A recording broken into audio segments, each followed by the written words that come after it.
নমস্কার বন্ধুরা, ফতেশ্বর study centre চ্যানেলে তোমাদের স্বাগতম। ডব্লিউবিপি কনস্টেবল 2024-এর রিটিন এক্সাম 30শে নভেম্বর হয়েছে। তোমাদের অনেকের প্রশ্ন যে স্যার রেজাল্ট কবে আউট হবে। রেজাল্ট নিয়ে তোমরা অনেকেই আমার কাছে ইমেল করছো, অনেকে কমেন্ট করছো যে স্যার রেজাল্ট কবে আউট হবে, এটা নিয়ে একটা ভিডিও প্রোভাইড করুন।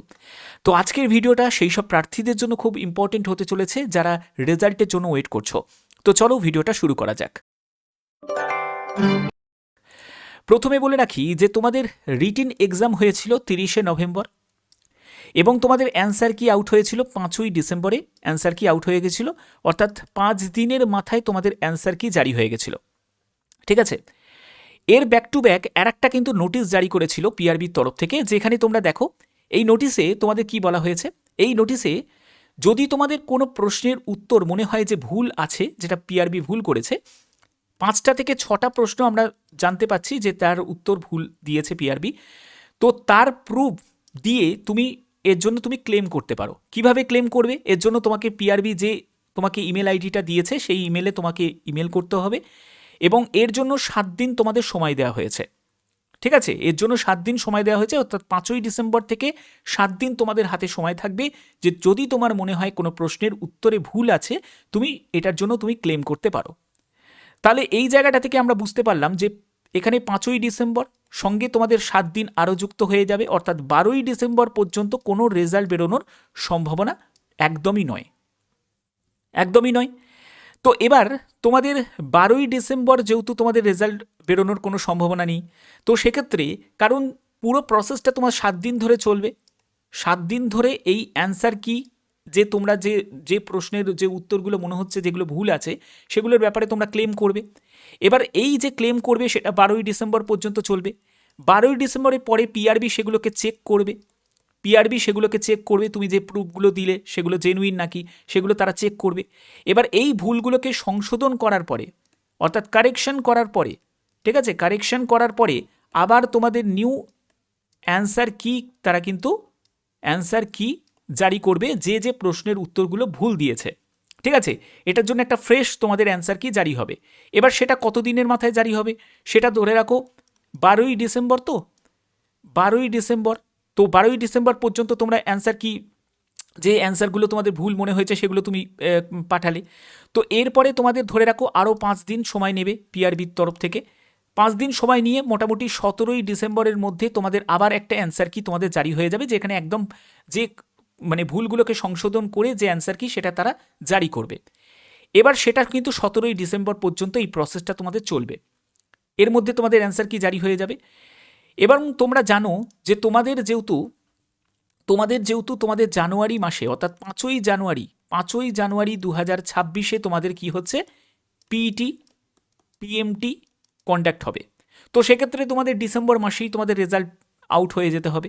এবার যদি তোমাদের সরাসরি বলতে হয় যে কোন ডেটে তোমাদের রেজাল্ট আউট হবে, তো ধরে রাখো তোমাদের 24 তারিখ থেকে 26শে ডিসেম্বরের মধ্যেই তোমাদের রেজাল্ট আউট হয়ে যাবে, কারণ 24 থেকে 26শে ডিসেম্বরের মধ্যেই কিন্তু তোমাদের সম্ভাবনা রয়েছে।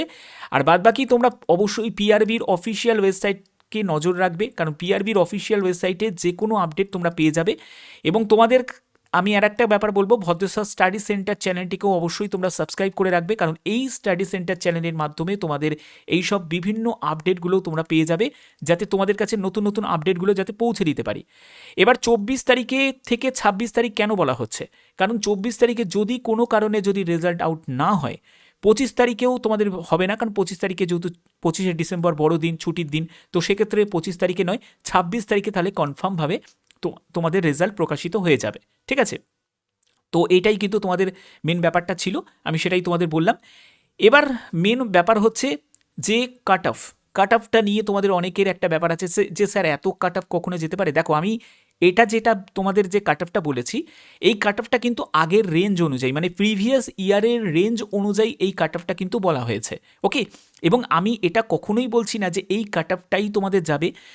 এর থেকে এটা যদি তোমাদের থাকে তাহলে তুমি 100% তুমি একদম সেফ জায়গায় তুমি রয়েছো যে পিইটি পিএমটির জন্য।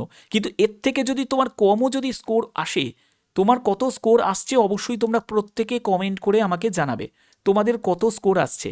কিন্তু এর থেকেও যদি কম স্কোর আসে তাহলে হতাশ হওয়ার কিছু নেই, কারণ এবারে কিন্তু যেহেতু তোমাদের 5টা থেকে 6টা মতো উত্তর যেহেতু ভুল আছে, এরপরে কিন্তু আবার নতুনভাবে তোমরা দেখবে যে কাট অফের ক্ষেত্রেও এটার একটা এফেক্ট তোমরা দেখতে পাবে, ঠিক আছে। তো যাই হোক না কেন, এবারে কাট অফ কিন্তু আবার একটু ডাউন হওয়ার কিন্তু সম্ভাবনা রয়েছে।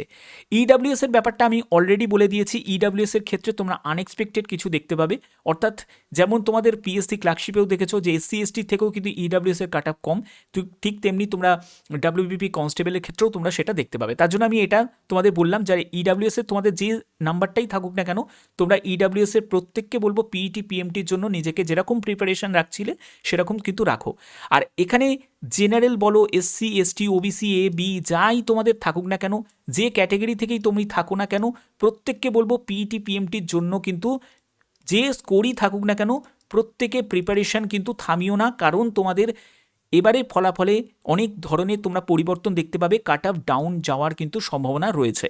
ওকে, তো এই ব্যাপারটা কিন্তু তোমাদের অবশ্যই মাথায় রাখতে হবে, এবং আশা করি তোমাদের এই ভিডিওর মাধ্যমে যে যে ইনফরমেশনগুলো দেওয়া সেগুলোই তোমাদের সঠিকভাবে দিতে পারলাম। যদি ভিডিওটা ভালো লাগে অতি অবশ্যই বলবো ভিডিওটাতে একটি লাইক করবে, চ্যানেলটিকে সাবস্ক্রাইব করে বেল আইকনটাকে অল করে রাখবে, তোমাদের কাছে নতুন নতুন জেনুইন আপডেটগুলো যাতে প্রোভাইড করতে পারি। এখনের মতো এইটুকুই, টাটা।